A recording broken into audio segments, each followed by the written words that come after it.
மொரசு என்கிறதான ஒரு புயலை குறித்து நீண்ட நாட்களாக நம்ம தொடர்ந்து பேசி வருகிறோம். இப்படிப்பட்ட ஒரு புயல் சின்னம் வங்கக்கடல் பகுதிகள்ல கண்டிப்பாக உருவாகும் என்று ஏற்கனவே சொல்லப்பட்டு வருகிறது.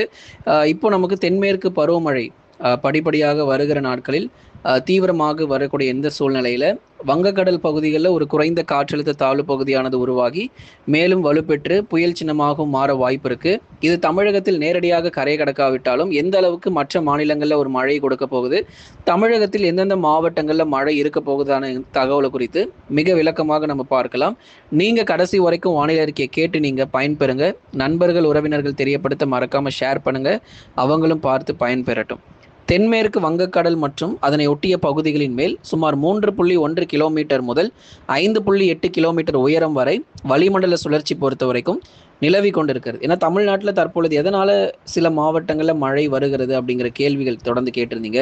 நேற்றைய தினங்கள் கூட நம்ம பார்த்திருந்தோம். கிருஷ்ணகிரி, தருமபுரி உள்ளிட்ட மாவட்டங்களில் பரவலாக கனமழை பொறுத்த வரைக்கும் ரொம்ப தீவிரமாக நமக்கு பதிவானது. குறிப்பாக நமக்கு தென்மேற்கு வங்கக்கடல் மற்றும் அதனை ஒட்டிய பகுதிகளின் மேல் சுமார் 3.1 கிலோமீட்டர் முதல் 5.8 கிலோமீட்டர் உயரம் வரை வளிமண்டல சுழற்சி பொறுத்த வரைக்கும் நிலவி கொண்டிருக்கிறது.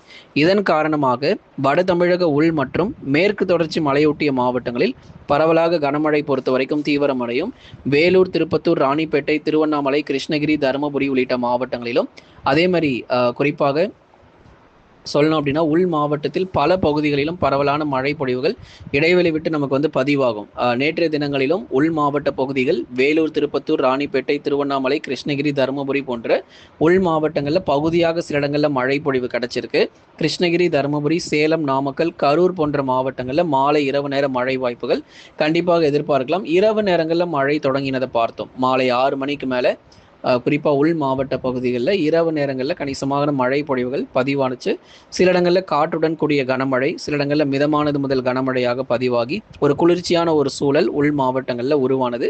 இன்னும் நிறைய இடங்களில் மழை பெய்யாமல் இருக்குது. திருவண்ணாமலை, வேலூர், திருப்பத்தூர், ராணிப்பேட்டை பக்கம் சரியான மழை பொழிவு இல்லாத ஒரு சூழ்நிலையாக இருக்குது. நேற்றைக்கு எங்கெல்லாம் நமக்கு சரிவர மழை இல்லையோ, இன்றைக்கு அந்த பகுதிகளில் கணிசமாக நமக்கு மழை வாய்ப்புகள் எதிர்பார்க்கலாம். இதுக்கப்புறம் நமக்கு அவ்வப்போது ஒரு மழை காலமாக தமிழ்நாடு மாறுவதற்கான வாய்ப்பு இருக்கும். ஏன்னா நமக்கு பருவமழை தொடங்க இருக்கு அப்படிங்கிறதுனால பெரும்பாலும் பகல் வரைக்கும் நமக்கு வெப்பநிலை இருந்தாலுமே கூட மாலை இரவு நேரங்கள் வரைக்கும் நல்ல ஒரு மழை பொழிவுகள் மாலை மற்றும் இரவு நேரங்களில் ஒரு பகுதியாக பரவலாக இடி மின்னலுடன் கூடிய கனமழையானது நிச்சயமாக நமக்கு தீவிரம் அடையும். ஆகவே ஒவ்வொரு நாட்களிலும் நமக்கு மழை வாய்ப்புகள், மழை குறித்து நம்ம அறிவிப்புகளில் கொடுத்துக்கிட்டு இருக்கிறோம். இன்றைய வானிலை பொறுத்த வரைக்கும் உள் மாவட்டங்களிலும் மேற்கு தொடர்ச்சி மலையொட்டிய மாவட்டங்கள், மேற்கு தொடர்ச்சி என்று சொல்லும்போது நீலகிரி, கோயம்புத்தூர், தேனி, தென்காசியில் கணிசமான ஒரு பகுதியான ஒரு மழை வாய்ப்பாக இருக்கும். குறிப்பாக மலை பகுதிகளில் 100% மழை கண்டிப்பாக உண்டு. மற்ற நகர பகுதிகளில் பகுதியான ஒரு மழை பொழிவு பதிவாகும். கன்னியாகுமரி பொறுத்த வரைக்கும் வானம் ஓரளவு மேகமூட்டமாக காணப்படும். காற்றுடைய வேகம் நிறைய இடங்களில் நீங்கள் பார்த்தீங்கன்னா காலை மற்றும் பகல் நேரங்களில் சற்று தரைக்காற்று வேகமாக வீச ஆரம்பிக்கும். மேற்கு தொடர்ச்சியில் நிறைய பகுதிகளில் 30 முதல் 40 கிலோமீட்டர் வேகம் வரைக்கும் தரைக்காற்று சற்று பலமாக வீச வாய்ப்புகள் இருக்கும் இனி வரும் நாட்களில். அதே மாதிரி நமக்கு மழை பெய்கிற போதும் உள் மாவட்டங்களில் மாலை அல்லது இரவு நேரங்களில் இடியுடன் கூடிய கனமழை பெய்கிறப்பையும் நமக்கு வலுவான குறிப்பாக பலத்த மழை மட்டும் அல்லாமல் காற்றுமே சேர்ந்து நமக்கு வீசுவதற்கான வாய்ப்பு இருக்குது. அது 40 to 50 கிலோமீட்டர் வேகம் வரைக்கும் பலத்த தரைக்காற்று பொறுத்த வரைக்கும் கண்டிப்பாக வீசக்கூடும். கடலோர மாவட்டங்களும் டெல்டா மாவட்டங்களும் பகுதியான ஒரு மழை பொழிவாகவே எதிர்பார்க்கிறோம். ஏன்னா கடந்த நாட்களில் பார்த்துருப்பீங்க, சென்னையில் திடீரென அந்த வானிலை பொறுத்த வரைக்கும் ஒரு மாற்றம் ஏற்பட்டது. குறிப்பாக காலை நேரங்களிலிருந்தே வானம் மேகமூட்டமாக இருந்ததை பார்த்துருப்பீங்க.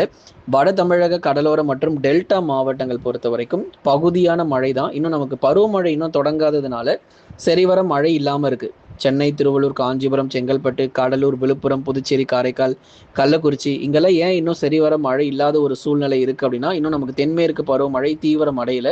பருவமழை நமக்கு தீவிரம் அடைய ஆரம்பிச்சிருச்சு அப்படின்னா கண்டிப்பாக இந்த இடங்களில் நமக்கு மழை வாய்ப்புகள், வெயிலுடைய தாக்கம் குறைந்து மழை இருக்கும். அந்த தென்மேற்கு பருவமழை தான் நம்ம ஏற்கனவே சொன்ன மாதிரி 26ஆம் தேதி நாளை முதல் தென்மேற்கு பருவமழை பொறுத்த வரைக்கும் கேரளாவிலும் கர்நாடகாவிலும் தொடங்க இருப்பதற்கான வாய்ப்பு இருக்குது. அதனால் தமிழகத்திலும் இன்று முதலாகவே பல்வேறு மாவட்டங்களில் மழை பொழிவுகள் நிச்சயமாக அதிகரிக்க தொடங்கிடும். ஏன்னா பொதுவாக நமக்கு தென்மேற்கு பருவமழை ஆரம்பிக்கும் போது எல்லா பகுதிகளிலும் நமக்கு மழை கிடைக்கிறத நம்ம பார்க்க முடியும். தமிழ்நாட்டில் இருக்கக்கூடிய எல்லா மாவட்டங்களிலும் ஒரு மழை பதிவாகும். இந்த தென்மேற்கு பருவமழையும் வெறும் கேரளா கர்நாடகாவுக்கு மட்டும் நமக்கு மழை கொடுக்க போறதில்ல. தமிழ்நாடு, ஆந்திரா மற்றும் வட மாநிலங்களில் இருக்கக்கூடிய பல்வேறு இடங்களிலும் இந்த தென்மேற்கு பருவமழையானது நிச்சயமாக இந்த வருஷம் இயல்புக்கு ஒட்டிய மழை பொழிவும் கண்டிப்பா பதிவாகும். இந்த வருஷம் அதிகமான ஒரு கூடுதல் மழை கொஞ்சம் எதிர்பார்க்க முடியாது. ஆனா கேரளா மற்றும் கர்நாடகாவின் கடலோர பகுதிகளில் வேணா சில இடங்கள்ல சற்று கூடுதலான மழை பொழிவு இருக்கலாம். மற்றபடி வட மாநிலங்களில் இருக்கக்கூடிய பல்வேறு இடங்கள்ல மழையினுடைய பற்றாக்குறை கண்டிப்பாக நமக்கு இந்த வருஷம் தெரிய ஆரம்பிக்கும். அதே மாதிரி டெல்டா மாவட்டங்கள் நம்ம தமிழ்நாட்டினுடைய கடலோர பகுதிகளில் 26, 27 தேதிகளிலிருந்து கணிசமான மழை பொழிவுகள் ஆங்காங்கே பெய்ய தொடங்கிறோம். எல்லா நாளுமே இதே மாதிரி வெயிலுடைய தாக்கம் இருக்க போறதில்ல. கண்டிப்பா வானிலையில அதிரடி மாற்றங்கள் நிறைய ஏற்படும். சற்று பொறுமையாக இருங்க. ஏன்னா இந்த கோடை காலம் கிட்டத்தட்ட முடியும் தருவாயில இருக்கிறோம். அதனால இந்த கோடை காலம் முடிய போகுது. வெயிலுடைய தாக்கம் பொறுத்த வரைக்கும் ஜூன் 10ஆம் தேதி வரைக்குமாவது குறைஞ்சது நமக்கு ஜூன் 10ஆம் தேதி வரைக்குமாவது கொஞ்சம் இந்த வெப்பநிலை பொறுத்த வரைக்கும் வெப்ப அலையானது பகல் நேரங்களில் கண்டிப்பாக வீச இருக்கு. அதனால் நிறைய பேர் வந்து பள்ளிகள் திறப்பு வந்து தாமதமாகுமா அப்படிலாம் வந்து கேட்டு வரீங்க.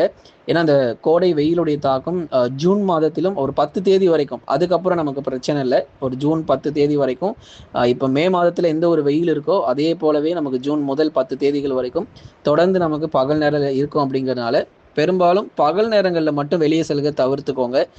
பகல் 12 மணி முதல் 3 மணி வரைக்கும் வெளியே செல்கிற தவிர்த்துக்கிறது ரொம்பவே நல்லது. அதே மாதிரி தென் மாவட்டங்கள் மற்றும் தென் தமிழகத்தில் பெரும்பாலும் வானம் ஓரளவு மேகமூட்டம். தென் தமிழகத்தில் மழை நம்ம எடுத்துக்கிட்டோம்னா மதுரை, திண்டுக்கல், விருதுநகர் இந்த பகுதிகளில் மட்டும்தான் இருக்கும். மற்றபடி தூத்துக்குடி, திருநெல்வேலி, ராமநாதபுரம் போன்ற இடங்களில் வானம் ஓரளவு மேகமூட்டமும் மழை வந்து பகுதியான ஒரு மழையாகவே வந்து பதிவாகும். மாவட்டம் முழுவதும் எதிர்பார்க்க முடியாது. விருதுநகர், மதுரை, திண்டுக்கல்ல மட்டும் விட்டு விட்டு அவ்வப்போது மாலை அல்லது இரவு நேர மழை வாய்ப்பாக நீங்க எதிர்பார்க்கலாம். அடுத்ததாக புயல் சின்னங்கள் பொறுத்த வரைக்கும் எப்படி உருவாகும் என்பது குறித்து பார்க்கலாம். அதற்கு முன்பதாக சென்னை முதல் கடலூர் வரை இருக்கக்கூடிய பகுதிகளுக்கு வெயிலின் தாக்கம் தொடர்ந்து அதிகரித்து காணப்படும். பகுதியான மழை மட்டுமே இருக்கும். அதே மாதிரி மயிலாடுதுறை, தஞ்சாவூர், திருவாரூர், நாகப்பட்டினம், அரியலூர், பெரம்பலூர், திருச்சி மற்றும் புதுக்கோட்டை உள்ளிட்ட மாவட்டங்கள் பொறுத்த வரைக்கும் வெயிலின் தாக்கம் பகல் நேரங்களில் அதிகரித்தே காணப்படும். திருச்சி, அரியலூர் மற்றும் புதுக்கோட்டை மாவட்டத்தில் வேணா பகுதியாக சில இடங்களில் மாலை நேர மழை பொழிவுகள் எதிர்பார்க்கலாம். சரி, அடுத்ததாக உருவாகும் புயல் சின்னம் வருகிற மே 30ஆம் தேதி வங்கக்கடலில் குறைந்த காற்றழுத்த தாழ்வு பகுதியானது உருவாகிறதுக்கான வாய்ப்பு. அதன் பிறகு படிப்படியாக வலுப்பெற்று காற்றழுத்த தாழ்வு மண்டலமாகவும் பிறகு புயல் சின்னமாகவும் மாறக்கூடும். இந்த தாழ்வு மண்டலம் மற்றும் புயல் சின்னமாக மாறுவதற்கான வாய்ப்புகள் எதிர்பார்க்கலாம். சரி, எங்கே கரையை கடக்கும் அப்படிங்கிறது பார்த்தீங்கன்னா வங்காளதேசத்தில், அதாவது பங்களாதேஷ் என்ற பகுதிகளில் கரையை கடக்கலாம் என்று எதிர்பார்க்கப்படுகிறது. இதனால் ஒரிசா மற்றும் மேற்கு வங்க கடலோரங்களிலும் பரவலாக கனமழை பொறுத்த வரைக்கும் கண்டிப்பாக நமக்கு தீவிரமடையும். ஒரிசா மற்றும் மேற்கு வங்க கடலோரங்களிலும் பரவலாக கனமழை பொறுத்தவரை எதிர்பார்க்கலாம். காற்றுடைய வேகம் மணிக்கு 130 முதல் 140 கிலோமீட்டர் வேகம் வரை பலத்த சூறாவளி காற்றுடன் கூடிய கனமழையும் அப்பகுதிகள் இருக்கும். ஏன்னா மியான்மர் மற்றும் வங்காளதேசத்துல அதிகப்படியான மழை கிடைக்கும். இந்தியாவில் எடுத்துக்கிட்டிங்க அப்படின்னா ஒரிசா மற்றும் மேற்கு வங்க கடலோர பகுதிகளில் கணிசமாக ஒரு பகுதியான ஒரு கனமழையாக எதிர்பார்க்கலாம். ஒரு 30லிருந்து 60 கிலோமீட்டர் வேகம் வரைக்கும் காற்று இருக்கும். விட்டு விட்டு அவ்வப்போது கனமழை மட்டும் ஆங்காங்கே பரவலாக பதிவாகிறதுக்கான வாய்ப்புகள் எதிர்பார்க்கப்படுது. கடந்த 24 மணி நேரத்தில் தமிழகத்தில் பெய்த மழை அளவு பொறுத்த வரைக்கும் விருதுநகரில் 6 சென்டிமீட்டர் மழையும், கோயம்புத்தூரில் 4 சென்டிமீட்டர் மழையும், மதுரை மாவட்டத்தில் 3 சென்டிமீட்டர் மழையும், திருப்பூரில் 3 சென்டிமீட்டர் மழையானது பதிவாகி இருக்கிறது.